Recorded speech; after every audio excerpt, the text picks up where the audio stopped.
So we are Grow Global. If you're first time here, you're probably wondering, what's that name, Grow Global? I've never heard that brokerage. That's because we're not a brokerage. We are a huge group of agents all across the country and actually around the world. We get people from outside the United States. And what we're doing is we're all working together here to try to grow our businesses, sell more property, make more money, have more fun, have more free time. And that's what we're looking to do here for you. So we have experts that come on. They talk about different topics. And with these topics, they're going to teach you things about it. But we have some resources for you to use. Of course, they're all going to be free. Let me share my screen here. I want to show you what we've got going on. So we have a Facebook page, of course. We'd love for you to join that and interact with the group on there. Somebody can invite you, or you can ask to join, and we'll make sure you're a real estate agent. We're doing just realtors in there for right now. We also have an Instagram page. This is great. We post all of our upcoming topics that we're going to be talking about, plus industry specific timely items that you might want to know about. We do have a web page too called whygrowglobal.com. And on that, there's different tabs. The main tab that people are interested in, the one you're here for today, is the events tab.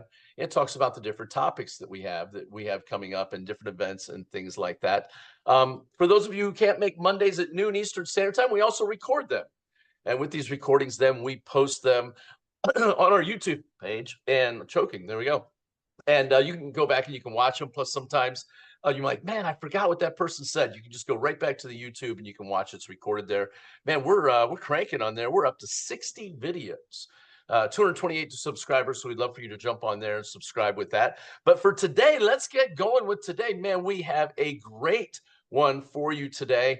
Something that everyone thinks about is social media, but we can always get more effective on our social media. And we have some superstars on here. We have Summer Hudson today, Keith Jackson, and Haleigh Booth. And we've got some thought-provoking questions that we're going to ask them. And we're going to give them the opportunity to share if they want to, and they'll talk about their social media channels and things like that they have and how they use social media effectively. Because as we all know, right, guys, Summer, Keith, and Haleigh, you can get lost in social media, right? You get on there, you have all these good intentions. The next thing you know, you're watching cat videos until the middle of the night, and you're not getting any work done, right? And so I think what we're going to go here is on order of my screen of what I have on mine is we're going to go Keith, Haleigh, and then Summer. And we've got some questions drawn up here. And by the way, these masterminds are for you. So if you're out there in the audience and you're thinking, man, I have a question, guaranteed someone else has that same exact question. So go ahead and either put in the chat box or go down to the little reaction thing and raise your hand. We'll have you unmute and ask your question. And we'll just do the questions as we go. So we kind of keep it a nice free flowing and things like that. But I'm going to start with some questions for our panelists.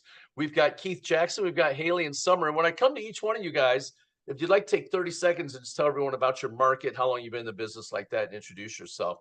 But let's get started on this. We want to talk about in the beginning the power of short form video in real estate, right? Everybody loves watching videos, but nobody likes making them, right? It seems like that with real estate agents. We're like, we like watching short form videos, but we don't like making them a lot of times. And so let's go, Keith, with you. We'll start first. We'll go Haleigh, then we'll go Summer. And why does video matter? I mean, what's the overview of the impact of video marketing on real estate? And give us some key statistics and trends that highlight the effectiveness of short form video. We'll start with you, Keith. Okay, well, my background real quick. I've been in real estate full time for 23 years, started in Chicago market, actually had a managing broker's license there, and then moved to Houston, served in the Houston market for 5 years. My wife and I, we started a team in Houston, and then we moved up here to the DMV, and we have a small team here in the DMV. So what's the DMV? People think that's the DMZ, the demilitarized zone or something like that. What's the DMV, Keith Jackson? Give us in on the It's not the lingo. Department of Motor Vehicles either. It's the DC, Maryland, Virginia area. DC, Maryland, Virginia. So I think the power, for me, what I see the benefit of short form video is it captures folks' attention real quick. And I use Reels because it puts me in front of an audience I don't know. So it puts me in front of people that I don't know. And that's my whole goal with short form is to get in front of people I don't know. You know, Facebook and all that stuff are friends and family, some people I don't know, but Reels puts it out there to the general public and it gets more eyes on it. And you know, I'm not no expert. I'm sure these ladies are probably much further along than I am, but I use short form video to put myself in front of new people. And that's my whole goal. I'm not focused on likes. I look at the insights of how many unique views that I have. That's what I'm looking for. That's cool. Not looking for the likes, not looking for the dopamine hit from the likes. You're I mean, looking that for feels good, but business. that's not important. And Keith, you and your wife moved around a lot, right? I mean, you were going to areas where you knew no one, and you went in and started and grew successful business each time you moved, and social media was a big piece of that. Definitely, it definitely helped in Houston. I had no intention of being on social media, but my wife told me, "Hey, in that market, social media is a big thing," because I didn't have any account, any Facebook, anything until we made that move. So it was at her urging that I got on social media. Keith, with your pretty face, you need to be on social media, man. You need to put it out there everywhere. So Thank you, sir. Thank you. you're I welcome, appreciate man. So that. Haleigh, let's go to you next. Let's talk a little bit also about why video matters, what you think, if you have any industry stats and things like that. And also tell us a little bit about your social media channels you have. Both you and Summer are carrying massive followings that you've done. So I'll have you yeah, there you go. Unmute. Go ahead. Hey everyone. Yeah, so I am in the Louisville, Kentucky market. I've been in the business for about 7 years now. If you go to my channels, you will see that a lot of it is not going to be real estate based, and I talk about that a lot because I definitely agree about the short form video being able to reach more people, and so that's great. But a lot of people, they, get tired of seeing the same old thing with real estate. So I really started my channels for fun, and it kind of grew into what it is. And I'll talk more about this to kind of explain it. But a lot of the time I'll do non-real estate related content to reach more people also, if it's comedy related or whatever it may be, reach moms, families.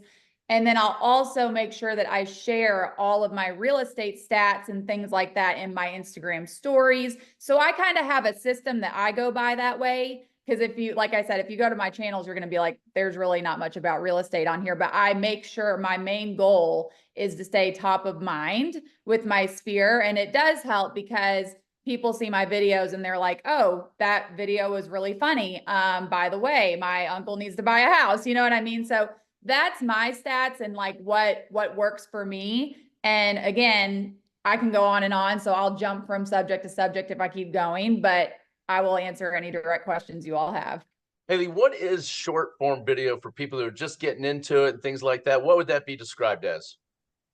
So short form is usually like 15-30-second videos, but even a minute now, like a lot of them, you can go even on Instagram, like 1:30. So that's more short form. Of course, long form is going to be like more of your YouTube stuff. If you're making, a YouTube video, it's going to be more long form, but they also have shorts as well.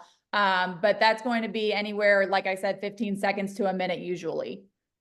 And I'm going to have these guys put their at symbols, their little their links. You can check out their social medias and things like that. And you can do some R&D, which means rob and duplicate. So there we go. Hey, there's your daughter on there. Haleigh, Yeah, she's quite the star in some of your yeah, videos, there's the right? name star. Yeah. So, young lady, how many followers do you have now on social media? 200. 200. 200? I think it's a little higher than that. TikTok.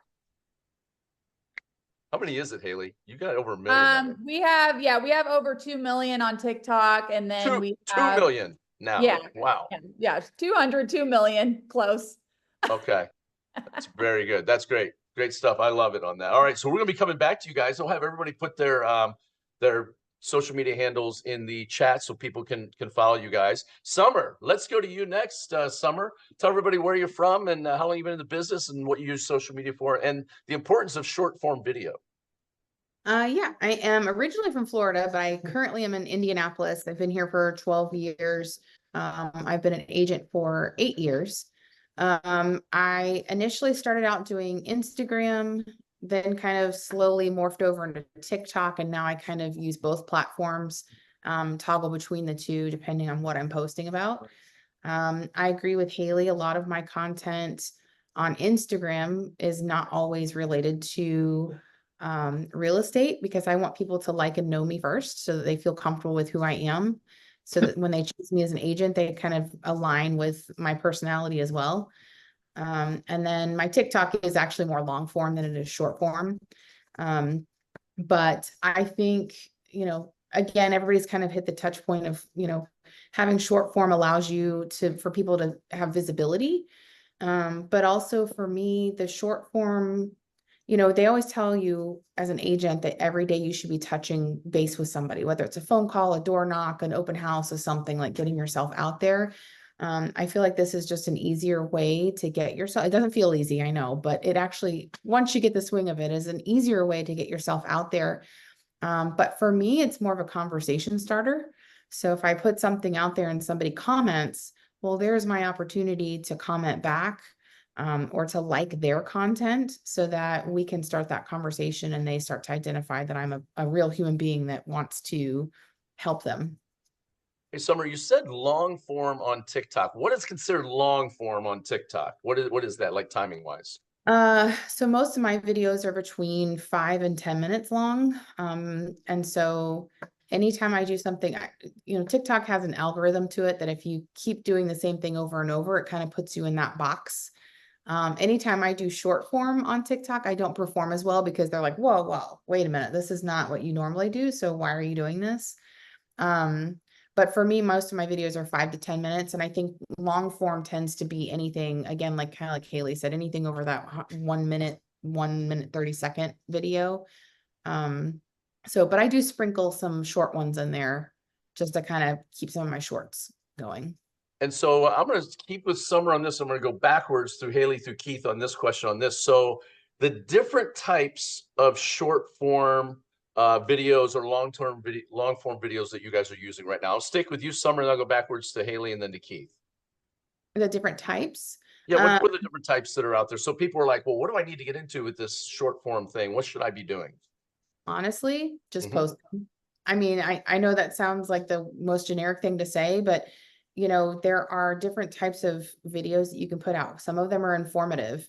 You know, what is a buyer's agency agreement? What are the interest rates right now?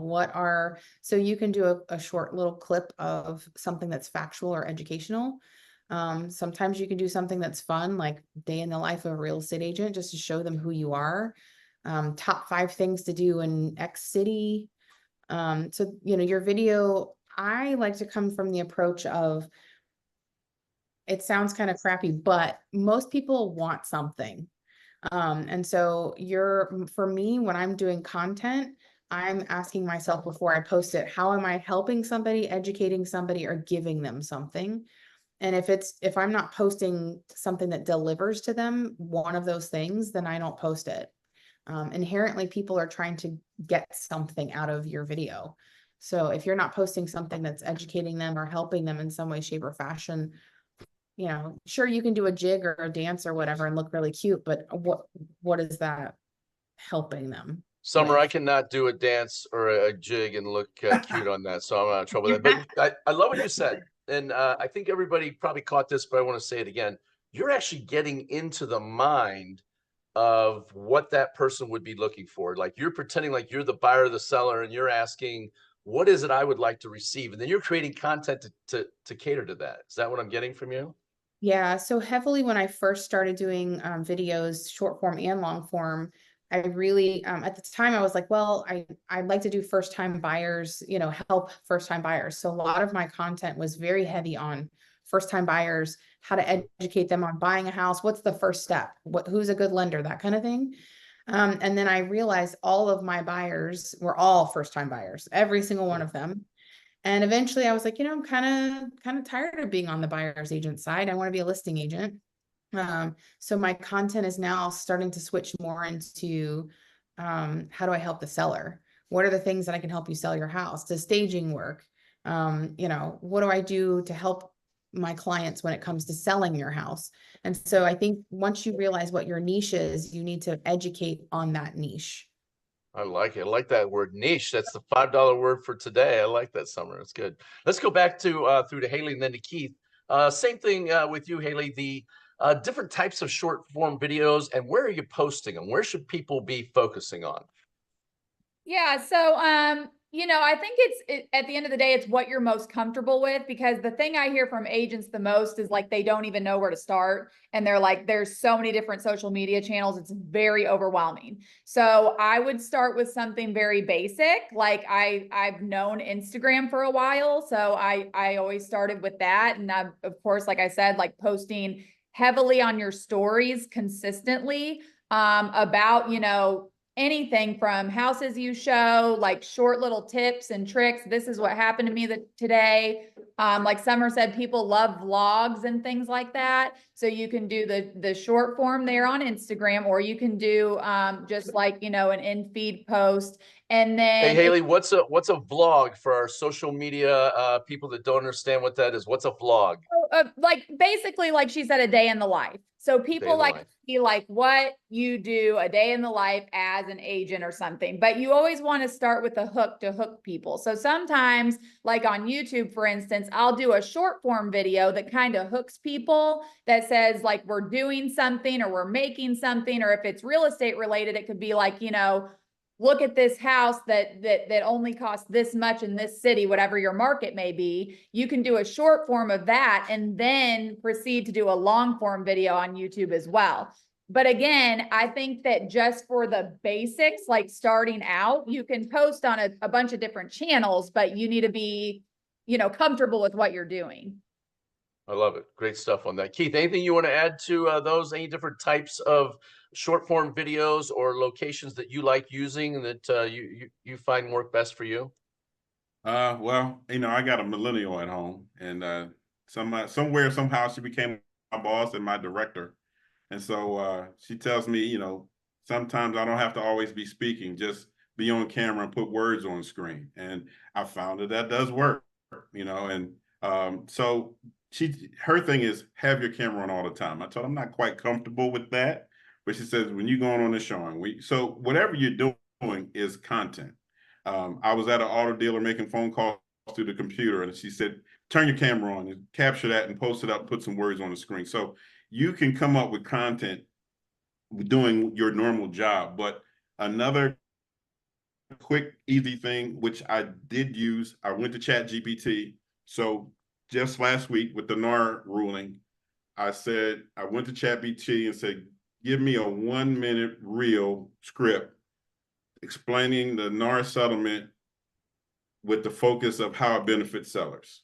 It gave me the script. I said, okay, change it, make it more plain.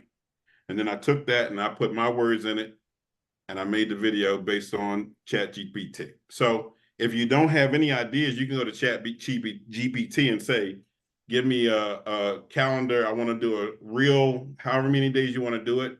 And it'll give you a schedule of what to do and how to do it. I love So it. you utilize Chat GPT. If you're struggling with ideas, it will definitely give you an idea of what to do and give you a schedule on how to do it.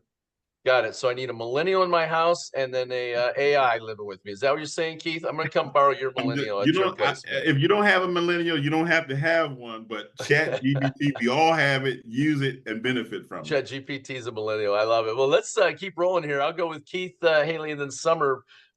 Let's talk about the scourge of every real estate agent out there, and that is overcoming video intimidation.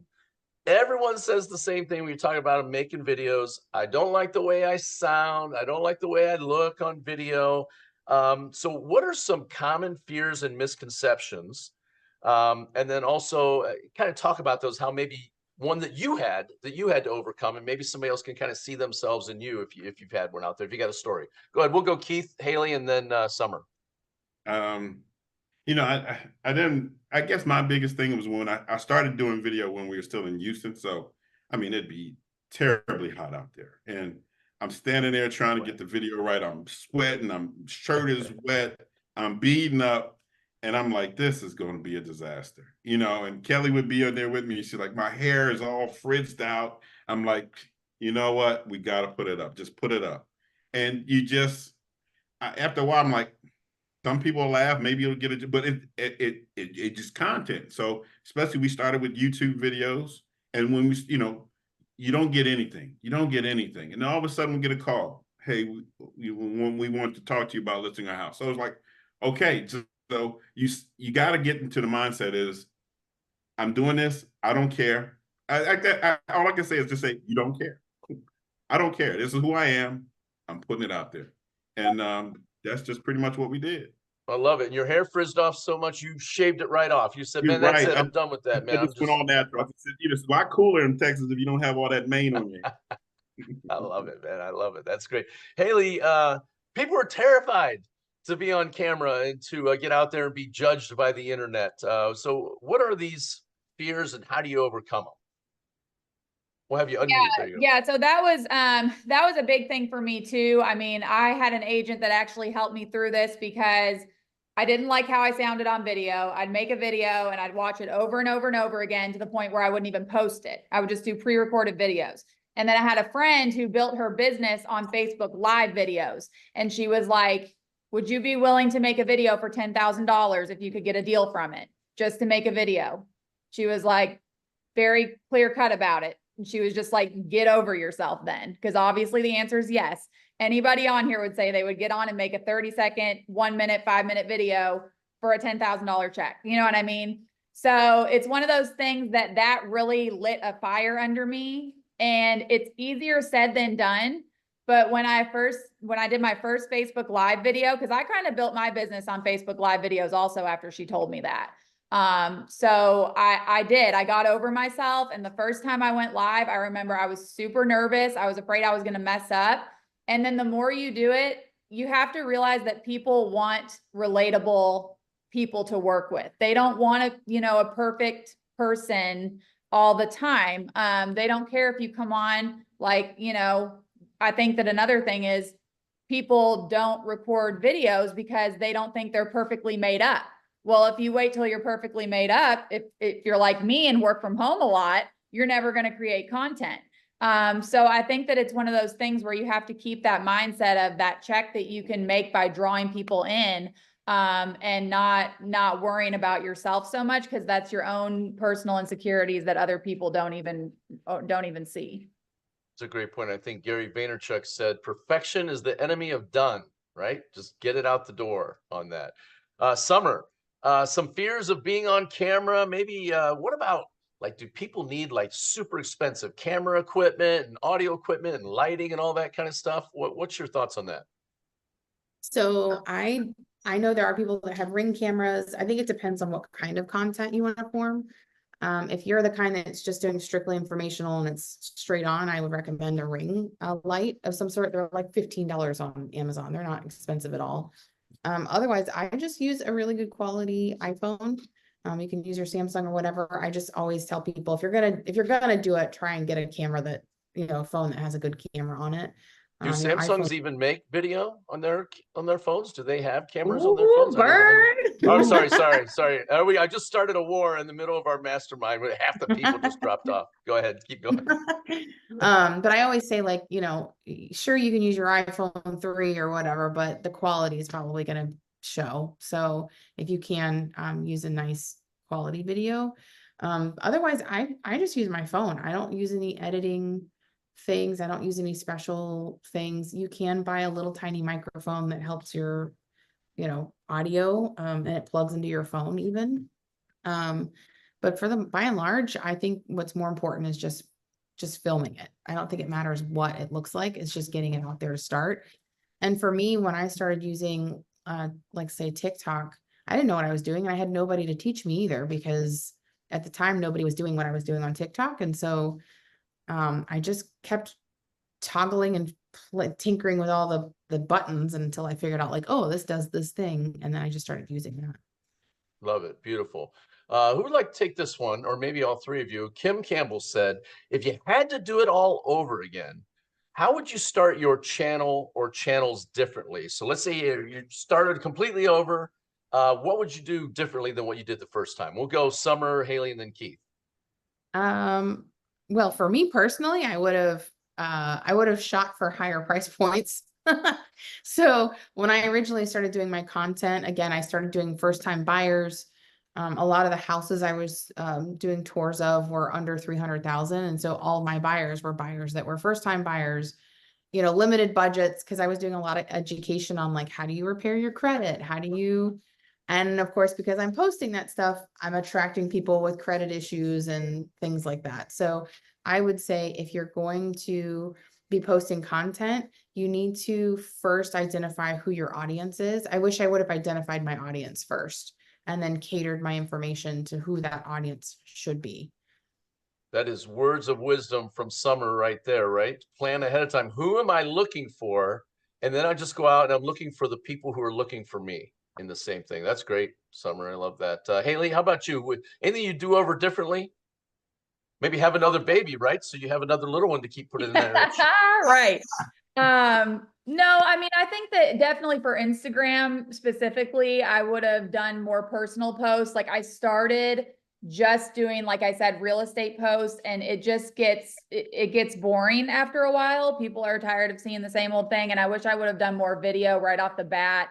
Because that's when my page really started growing, is when I started posting the reels and the videos. So I wish I would have just gotten over myself earlier on. But it doesn't really matter how quickly you get there. It's just that you stay consistent and that you keep going. So other than that, that would probably be my only thing. What percentage of business to personal would you recommend people do, right? Because I think you're right. If you just do all real estate all the time, your channel's not going to get as much growth as obviously what you've experienced by bringing your family in and incorporating your life into it. It's just grown massively, right? What percentage would you do business to personal stuff? Well, I mean, I think that they always say to do maybe like 3 or 4 personal posts and then a business post. You know what I mean? So it's one of those things where you want to stay top of mind no matter how you do it. Like for me, like I said, I stay heavily on my stories on Instagram and real estate. And then I also do a lot on Facebook. Like my Facebook draws in a lot of people for my real estate business, but I still try to do a little bit more personal posts than business. You just have to kind of figure out what works. And like Summer said, read your audience, what they're wanting to see. I love it. Keith Jackson, anything you do over differently rather than just shaving your head when you're in Houston when it was too hot out there? Well, I wish it had just applied to Houston. Now I got to keep it shaved every day. So, but I started out with YouTube, and I wish I had just really doubled down on YouTube, because that's where I started to see seller clients come from. And I got into the reels and stuff, or the short form, later, and I don't quite understand the Instagram algorithm, so I don't know how to maximize it. I'm playing on all platforms. I'm probably doing it totally wrong, but I take one thing and I put it on TikTok, I put it on Instagram, I put it on Facebook, I put it on LinkedIn, and I put it on my YouTube shorts. And it's performing best for me on TikTok. I get a lot of views on LinkedIn, and I get some of my YouTube shorts do really well. So I put it everywhere. My daughter fusses at me like, that's not what I'm like. Hey, look, this is me. I'm doing me, and more people I get in front of, I'm good with it. So I'm hearing a theme from all three of you where you're building a relationship really with the people that are watching, more than just being just the real estate gal or real estate guy. You're letting them in on your life and connecting with them on a personal level. All right. I mean, people do business with people that they know, like, and trust. And it seems like all three of you are doing that. All three of you have distinct different styles, and all three of you are having massive success. So I think that's great for people that are watching this here. There isn't just one way to do it. You have to find your way. And I think what Summer said, and Haleigh and Keith have backed up, is find the type of person you want to attract, and then create content for that person, but bringing your personality and your life into it. I think that's really great stuff on there. Let's talk a little bit about creating compelling short form content. So all of us are probably wondering, well, what is it that people want to see? So what are some generating content ideas that resonate with your target audience, right? So we've identified who our target is, who we're looking for, whether it's first-time home buyers or whether it's sellers, like Summer said, right? Switching it up and things like that. How would you generate content ideas that resonate with your target audience? And then if you have any storytelling techniques for engaging videos, tell people some stuff like that you use. We'll go with Keith first. We'll work our way back through. a lot of times I'll sit down and ask, you know, what are some of the problems, you know, what are the biggest problems? And I'm trying to track sellers. And you know, I'll go to Kelly and say, what do you think? And then I'll go to Chat GPT, I'll go to the internet and say, what are consumers asking? What's on their mind? And they'll give me a list of different ideas. And then I'll pick one that I think is interesting, that I can form a 1 minute, 1.5 minute story about, and I run from there. So I a lot of times I try to either do what's a major problem out there for the public, what are some of the questions they're asking in their head, or I'll play off of a recent event. So like the election, I did something with the presidential election 2 weeks ago. Just, you know, are you waiting for the election results before you decide to buy or sell right now? Or are you worried about the, you know, so that was my whole thing. And I had to hail to the chief playing in the background, dressed in a suit and everything, the red tie, and that did really well. So I try to either play off a current event or a problem that the public is facing, and that's what I run.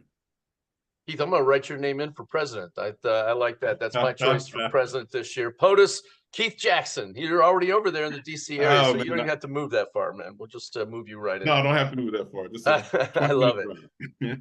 So Haleigh, how are you generating content? I love the Chat GPT stuff, Keith. That's highly underutilized, even though it's right at our fingertips. I'm not using that enough for sure.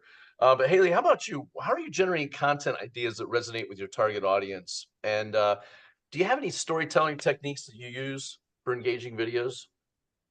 Yeah, so you can ChatGPT is great because you can type in anything you want and it will give you like full descriptions. But another good thing is just, you know, I always tell people don't recreate the wheel. So if you're having trouble thinking about content, a lot of the time I'll go to like the top real estate channels that I want to see, or the top like mom content channels that I want to see, and just see what they're talking about and then put your own spin on it. So if they have something that says, you know, you want to talk and you want to try to get more listings, and so they're talking about, you know, you could go to their YouTube channel, see what they're talking about, and then just put your own spin on it.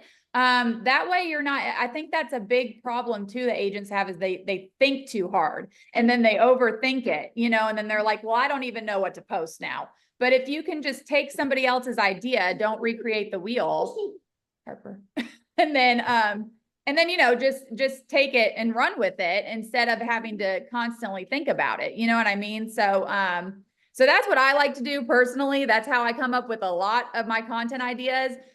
Sometimes they're from scratch, but sometimes it's just seeing what everybody else is doing and putting your own spin on things. Love it. Summer, how about you? Any storytelling techniques you're using or where you're coming up with content? So I think for me, my content's a little different than Keith and Haleigh in that most of my content is showing houses. So for me, I'm lucky that I don't necessarily have to think of like what my content or what I'm putting out there is. I'm just showing really cool houses that I find awesome, which has also let me niched into older historic properties, mid-century houses. So for me, coming up with content is a little easier than it is for them, because my content is strictly me going, oh my God, look how freaking cool this house is, a million times. So I feel like if that's the kind of content you want to give, it's just realizing like, okay, again, it's identifying that buyer or seller and then recognizing, okay, I want to do, like, if you wanted to do strictly new builds, okay, well then partner with new builds and just start posting content about new builds strictly. So that's what I would say. It's harder for me to tell you guys about what to post content wise, because my content's pretty much the same. It's just a lot of house touring. No, I love it. There may be some people that are like, I don't want people to do my personal life. I just want to do a niche somewhere, like you said, for new build content. What a great idea on that. Mr. Trong, you have a question all the way from Arizona coming in. Go ahead, unmute and ask your question for these three. Yes, thanks, guys. This is amazing stuff. Thanks for being here.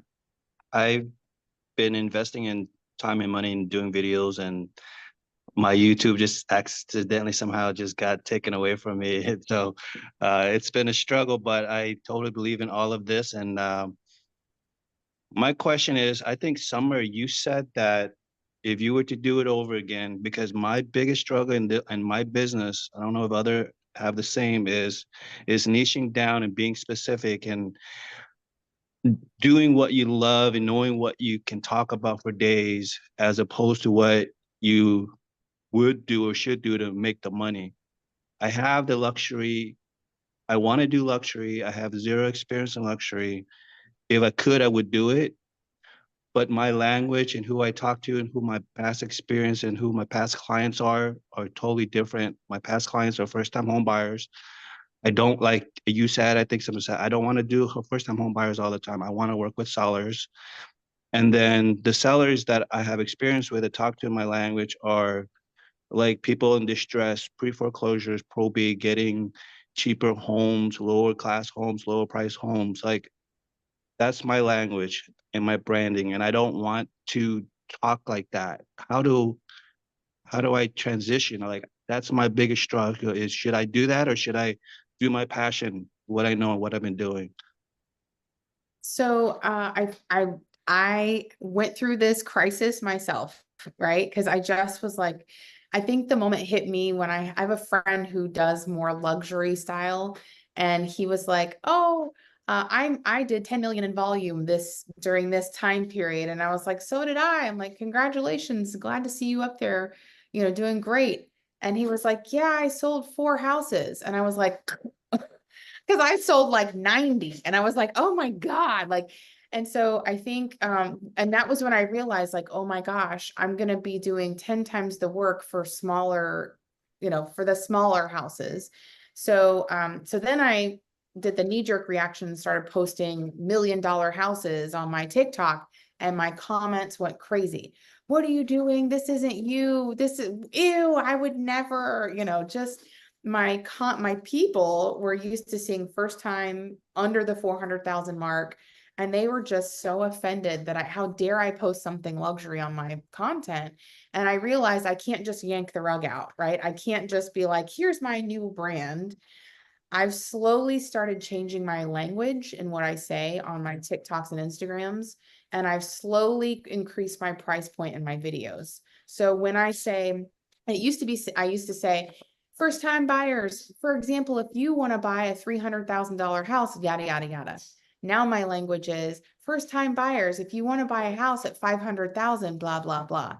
And then I slowly just increased my price points. Now, when I do tours, I don't do very many houses under 300. Most of the houses I'm touring are between 300 and 600. And then eventually, once people get used to me posting that 300 and 600, I'm going to bump it from like 500 to 800,000. You know what I mean? It has to be a slow transition, and it has to be like slowly delivered. I feel like your transition needs to be a handoff instead of a shove. I hope that makes sense. I love that, Summer. Yeah, that's great advice on that. Slowly walking them into it. And Mr. Trong, I would tell you also, I was given some advice a long time ago, 25, 26 years ago, and that was this: you can always grow with your network. You start with first-time home buyers. Now you know they own a home. Now you stay in touch with them and you help them move up through the process and help them buy 3, 4, 5 homes in their lifetime. And those first-time home buyers end up being eventually luxury home buyers. But I get it, right? You want to get into the market right now on that. So that's great advice, Summer. Slow walking your audience into it, because the audience that you've built, it sounds like you could just completely wipe them out and gut them if you just start doing something completely different. It's not what you want to do when you do that. Can I chime in, Jim? Yeah, go for it, Keith. Love it. I've been shifting my focus to luxury. Most of my videos are like $1 million condos, or a lot of $1 million condos and a couple $1 million houses. And I get comments on TikTok, like, that's so, I love it. So I engage with them when they get to fussing about the price. Oh, that looks overpriced. And I love the comments back and forth to keep them engaged, and we keep going back and forth. So I don't shy away from it. But what do luxury people talk about? That's what my daughter's like. Well, what are they talking about? What are they concerned about? And so I went to a luxury appliance store and asked the guy to show me around, and did a video about him showing me around and some of the name brands. And that was well received. And one day I was outside shoveling. I can't stand shoveling snow. And I said, well, you know, what would a luxury house have? A heated driveway. I did a little thing about heated driveways. So what are they talking about? If you want to shift into luxury, what are their concerns? What are some of the concerns they have, and what would they want to see in their house? And so you could approach it that way. And so now you're talking their language. Just something to throw out there. I love it. That's good, Keith. Word of advice: don't ever use a flamethrower on your driveway. It doesn't work out well. Don't ask me how I know that question from Columbus, Ohio. I would like to also give my input a little bit. Yes, Maria, go ahead, please. Thank you. Yes, so sometimes, jumping from one category to another, it takes time, right? You need income to pay your bills. So I think it's really important for you to start creating your team, okay? You can specialize yourself as whatever you want, luxury, international. And if you get any leads, that you don't want to work, you give it for your team. Don't let that business, and my advice, just go away to another agent. You'll get a referral fee for it, plus revenue share if they're under you. So I believe, you need to start creating something. Like, for example, myself, I've been in the business for 9 years. And if I've done things correctly, those first-time home buyers should already be giving me more business, because they already know I'm here for them, especially if the systems are in place. Okay. Now I don't want to do this anymore, right? Now I want to shift. So I've decided to market myself as an international real estate agent. And if you see my marketing, I do have that. Yes, every once in a while, I still remind the people, hey, I'm local. That's why my slogan or my tag is, a local expert with international connections. Okay, because if something comes up, I can refer it to others. So maybe that's an option for you as well, especially because our clients are not, sometimes they don't even speak English. So they need that extra attention and care. And I believe you should just not let them go. You should create your team that speaks different languages, right? And have them nurture them. And that's what I think. And then you, like everybody has said, you just mark yourself on who you want to be. I love that, Maria. If anybody on here is bilingual, you've got your niche cut for you right there immediately. Even if you butcher that second language, if you can do better than I can, you can make a fortune marketing yourself. That is great advice, Maria. Thank you for mentioning on that. So Jamie Parker had a great question. I'm going to hit all three of you with this one right here in the middle. How many stories or posts, let's just say posts or stories that you do, should you post each day? On Instagram, you got Facebook, you got TikTok, you got LinkedIn, you got YouTube. What's your schedule on that as far as putting out content? Or do you use a schedule, or is it just hit or miss? We'll start with Summer and we'll go back through Haleigh and then Keith. So for me, I make sure I post at minimum once a day. So I know that may feel like a lot for people that are starting Summer, is that out. on just one or all of them? You're doing one post and putting them everywhere? One post, putting it everywhere if I can. And then, ideally, if you really want to try and accelerate pretty quickly, they say around 3 posts a day, which I know that can feel super intimidating. But a lot of content creators do what they call batching. And batching is when you take a Saturday or a Sunday or both, and you literally just record yourself over and over again. And you can even change your shirt so that it looks like you're doing different days and different times. And you just record a bajillion videos, a lot of content. And then over the next week or two, you just slowly dump 1 or 2 videos a day into those platforms. And then, I know some content creators who do it once a month. They just go ahead and plan their monthly posts, and then they go from there. So I think just making sure that you post at least once a day is something that you should be doing. At least once a day, right? And At sometimes least we once a see day. agents that are doing once a week and they think they're doing it. Once a day is the minimum on If all you the really want to platforms. get some kind of advantage out of using social media, sure, you can post once a week, but your growth will be really, really slow. So I always suggest if you can do once a day, even if it's something, this is what I'm eating for lunch. I mean, anything is content.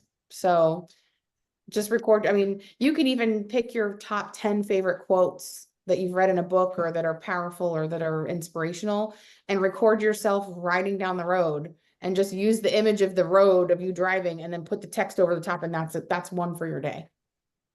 So there's, you know, it doesn't have to be complicated.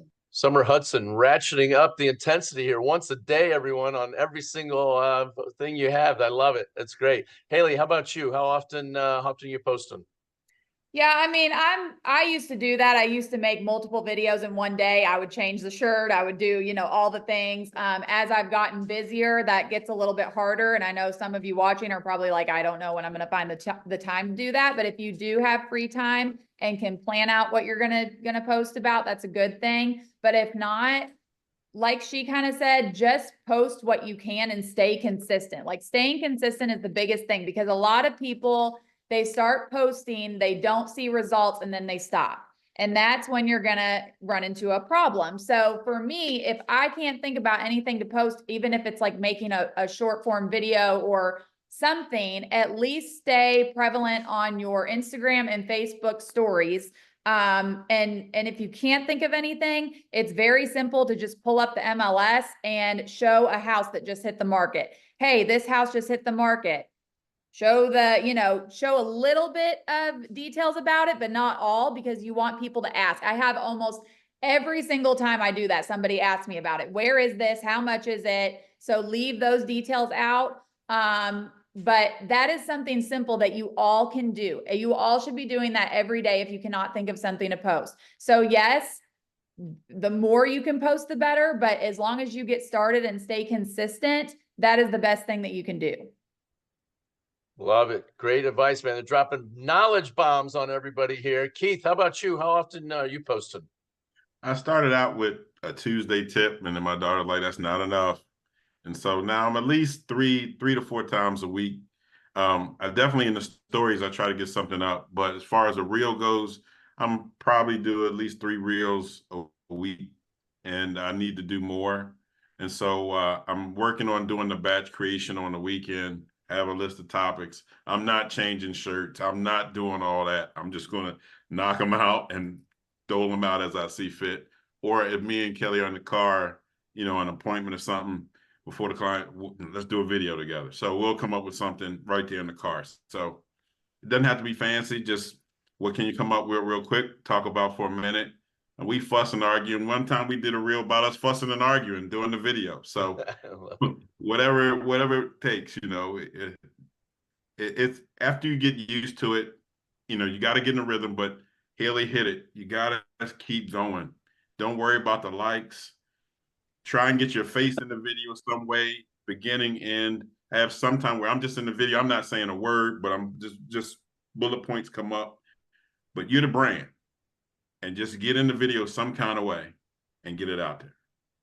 Haleigh and Summer, will you contact Keith in 2 weeks and hold him accountable to his 1 video a day and make sure he's up to doing that? There you go, Keith. You're welcome, Kelly. You're not going to hold him accountable, Kelly. I'll just stick Haleigh and Summer on him for you, so you're good to go on that. So here we go, Kelly. So let me ask you this. Part of the videos, right? Since we're talking about video content on here and everything like that, one of the things about video, and this has stressed me personally, I don't know if anybody else has it on their mind, but editing, like the editing and things like that. Are you guys hiring someone to do the editing? If so, how much is it costing? Are you doing the editing yourself? You got any special tips, tricks, apps that you use, anything like that? Keith, we'll go with you first, and we'll go Haleigh and then Summer. Editing on the videos. I do my own editing. I'm working to hire somebody to do that because I have a backlog of videos that I still play with, but I'm using some app, Video Shot.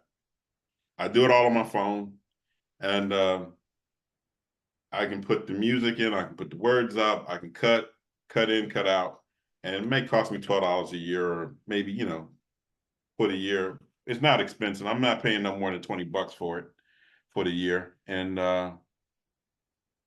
once I'm done, that's it. I love it. So there's no excuses for people, right? $12. Everybody can swing that to edit their own videos if they have to on that. Let's go Haleigh next. You using someone? If so, how much does it cost? Or you got a special app that you're using? Yeah, I do everything myself. I use CapCut for free. I don't pay for the pro version. I do everything for free, and you can add, I mean, obviously there are some pro features that you may want to use, but I mean, overall that gets the job done for all of my videos. You can cut, add music, all the things. You can add text within whatever social media platform you're using. You can add captions. So you don't even need that for the editing for the apps. But it is just getting comfortable with one. CapCut, I feel like, is pretty simple to use, because that's another thing that everybody gets overwhelmed about. You can hire somebody out. You can use Fiverr, I think it's called. I don't want to do that because I feel like if I get my content back, it's not going to be authentically me. It's going to be someone else editing something that I'd be like, oh, I need to fix that. So I think that if you can, the two apps that I like the most would be CapCut and Video Leap, and they're both free. Beautiful. And will you put those in the, because I know we're getting questions on, will you put those in the comment Yes, I'll section put it in the chat yeah. box so people have that perfect on there? And then Summer, how about you? You hiring someone? You doing your own? How's it work? So I do all my own stuff. I actually don't step outside of the app to make very many edits. I've always been told by other content creators that if you use the editing tools within the platforms, they will actually push your videos further. Because if you think about Instagram and TikTok, they don't want you to leave their app. They want you to stay in-house, and that's why they offer so many editing capabilities within the platforms, music and backgrounds and all those kind of things. So I try to, as much as possible, use what TikTok or Instagram is providing within their own editing tools. But if I get to where there's a feature that I'm like, I don't know what I'm doing, I have no idea, I use CapCut for free. I don't use the pro version either. I have thought about hiring somebody to just do some stuff, but at the end of the day, I'm like, it's just quicker for me to just do it myself. So yeah, I do it I in-house love by it. myself. I love it. That's great, great stuff on there. So Jamie Parker had a question about the algorithm as far as the number of times a day you post to stories specifically. So just the story specifically, is there a sweet spot number that the algorithm likes? Is there too many? I've gone to some people, they have their story, they have like 30 different things they've put on there on the story. I don't know. I always just zip past that because it was too much of their stuff. Does the algorithm have a favorite, like a certain number of things to post to the story specifically per day? Go ahead, Summer. I think I don't really pay attention a lot to like all the algorithm because it changes so much. One day they say, oh, you need 10 hashtags. And then a month from now, you'll see another content creator who's like, well, we just found out Instagram doesn't want 10 hashtags. They want 5 hashtags. So I don't pay attention to all the little nuances that all the algorithms provide. I just know for me, the typical rules that I follow are I post about the same time every day. I post every day. And then I make sure that my niche is pretty much the same. So I'm hitting my target audience. And then I stay within the app to make as much of my editing as possible. I feel like if you start getting into algorithm stuff, your brain will literally explode because it changes so much depending on what the technology is doing. So I say don't pay attention to algorithms as much. If that's just one more thing to add to your challenge if you already have anxiety over shooting videos to begin with. Right. I love it. Get the content out certain number of times today at the same time each day. You said that works very well. And then you're using the app itself and just staying inside the app. Love it. How about you, Haleigh? Any sweet spot you found for stories? I don't follow the algorithms and stuff either. I'm really bad at that. Like they have analytics and all these platforms that you can look at and see what the best time to post is. I just don't. If I want to post something, I'm just going to post it. Cool. But as far as, I mean, for stories specifically, I just still think that the more you post, the better on those, and you have to have something every day because only a certain percentage of people are going to see your reels and your in-feed posts and I can't remember the exact percentage, but you have to think when people are scrolling and they follow so many people, your post might not always come up. But the more that you post on your stories, if you can keep it consistent every day, and the more people that click on them, you're going to be the first bubble there at the top when they see, and they're going to click on it. So if anything, I would, like I said, I really try to make that a big point for me. I could go like 3 days without posting a in-feed, reel, TikTok, whatever it may be, but I try to keep my stories full every day. Love it. Keith, you found anything on yet? Well, we're trying to get you up to once a day, Keith. What the girls are going to be calling you, harassing you now. Feed to the story, like my workout or something. The reels is where like it takes a little more thought. But once I get the reel, like that goes in the stories. Like I said, I'm handing them like cards. Once I get it done, I'm putting it everywhere. The more exposure I get, I don't follow any algorithms. You know, my wife and daughter are like, oh, it's too late to post it. I like, well, I don't have time tomorrow. I'm putting it up now. Worry about let the chips fall where they may. So I'm more like Haleigh. I shoot from the hip and keep moving. I love it. Kelly Jackson, you're a lucky woman there, Kelly. If I can. Yeah, go ahead. We love it. So another thing is like a lot of people may post something like a TikTok video or a reel, and they notice they're not getting any engagement on it. So they delete it. They're like, oh, I'm not getting any engagement on this. This must suck.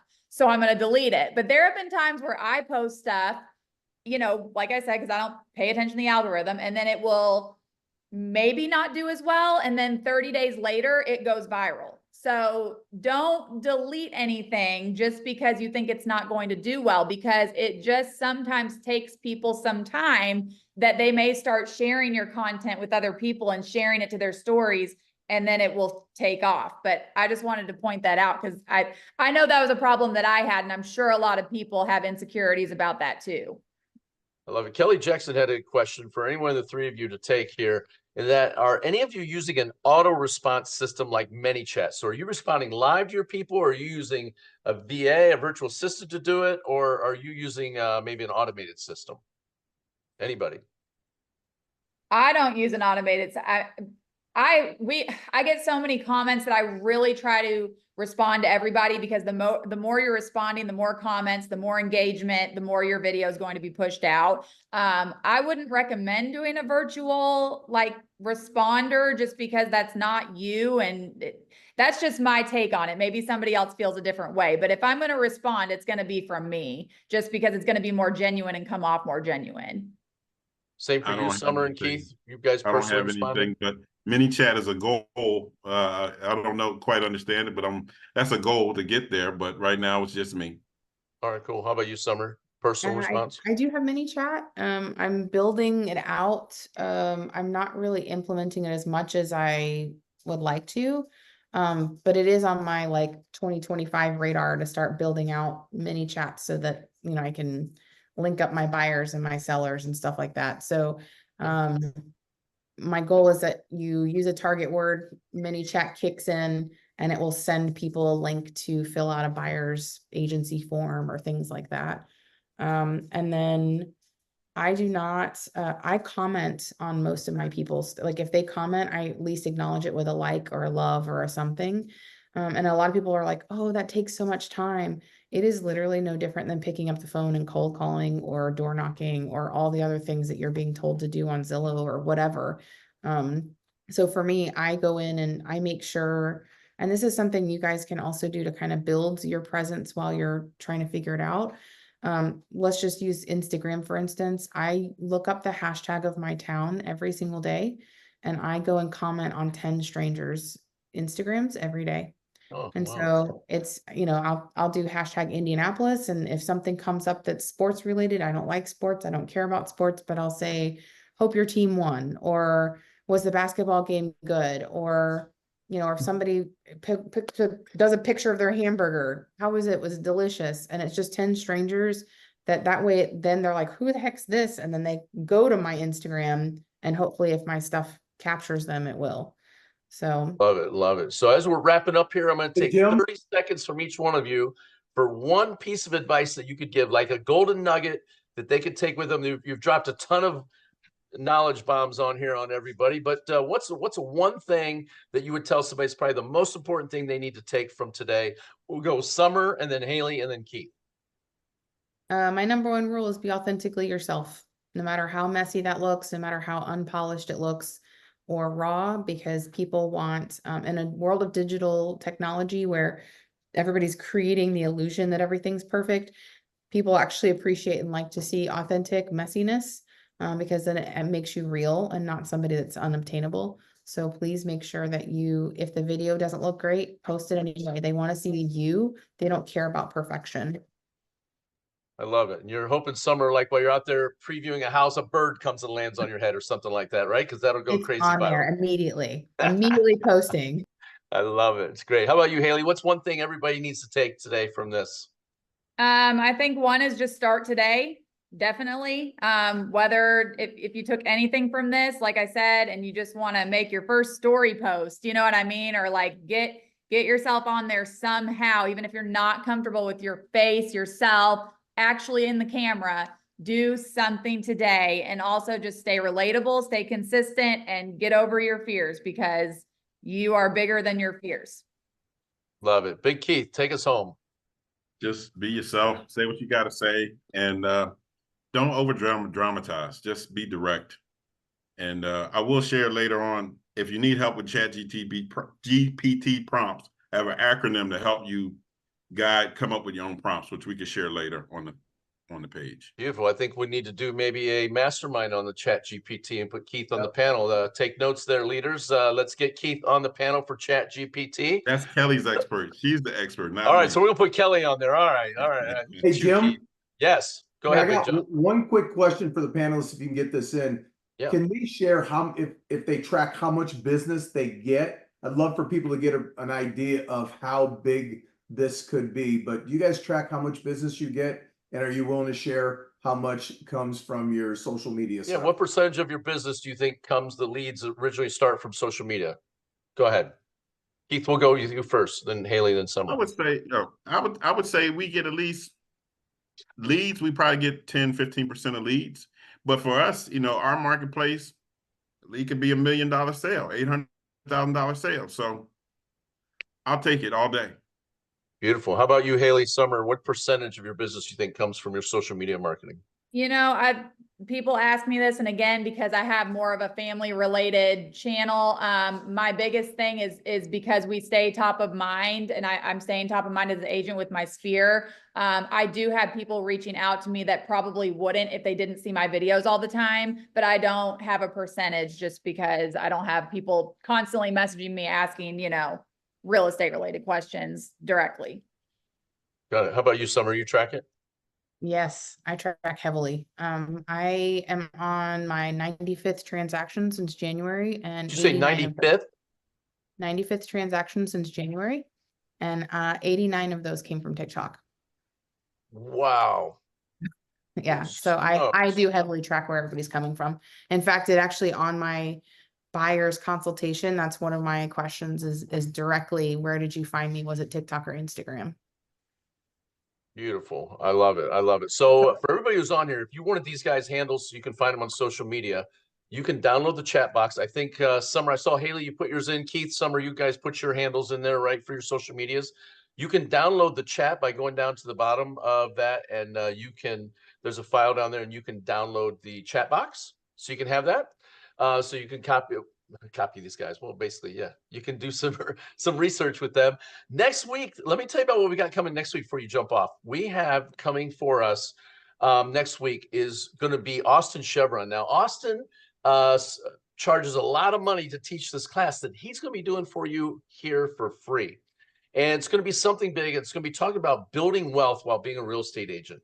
And what Austin has come up with is a way for agents to not have that ups and downs that you see most agents. I don't know if any of you have experienced this, where you get paid one day and you're rich, and then the next day you're broke, right? From a closing. Well, he's built a system for you to never have to live that and never have to be in the life where a lot of agents end up, and that is this. They end up having to work until they die. Nobody wants to do that, right? And our industry has a hard time with people building wealth and creating a retirement and building a business. And Austin's going to do that for us. And it's going to be great for everybody on here to jump on and check it out. And also bring a friend. It's next Monday, noon Eastern Standard Time. Of course, we'll record it. But I can tell you this, getting on there and be able to ask Austin questions yourself is going to be very helpful for you as questions come up and things like that. So that's what we've got going on. We'll go ahead and download that chat box before everybody jumps off here and check these superstars out on social media, and we'll go from there. We will make sure next Monday we take off right on time at noon because Austin's got a lot to squeeze in that 1 hour period. So we'll see everybody a week from now.